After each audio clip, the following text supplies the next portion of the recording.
Getting some breaking news at the moment. The Embassy of India in Kyiv has asked Indians, particularly students whose stay is not essential, to leave Ukraine temporarily in view of uncertainties of the current situation. This is the latest that we are picking up from Ukraine. The Indian Embassy has asked citizens to leave the country, especially students whose stays is not really important and they can temporarily go out of Ukraine. So it has been advised by the Embassy of India in Kyiv for the students to actually leave the country and not to stay in Ukraine.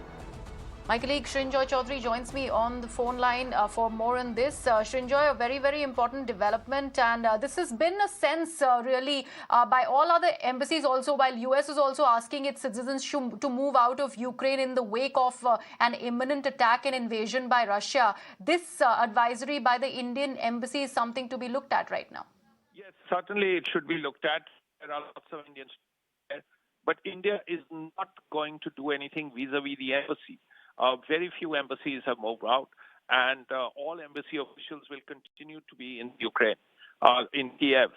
The first point, students, if they want to leave, they can come back. There is no problem with that.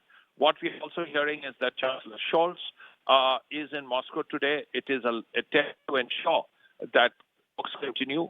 We also hear that the Brazilian president, Mr. Bolosonaro, is also in Moscow. And again, hopefully there will be a move towards peace. But the important point now is to see how the thing works out, because the Ukrainians have said that they want to talk in the next 48 hours. We have to see what President Putin has to say. And yes, the Indian government is making sure that any student who wants to go back or go anywhere else, he is welcome to do so.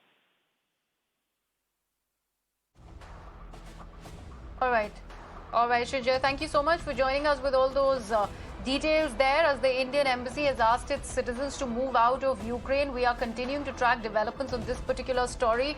Big story as we look at an imminent attack by Russia on Ukraine. Meanwhile, there is a diplomatic huddle that Srinjoy was talking about. We'd have to wait and watch if there is a diplomatic solution that comes out of this crisis. But meanwhile, this is the latest that we are getting to you, as the Indian Embassy has advised its students, especially students, to actually move out of Ukraine temporarily.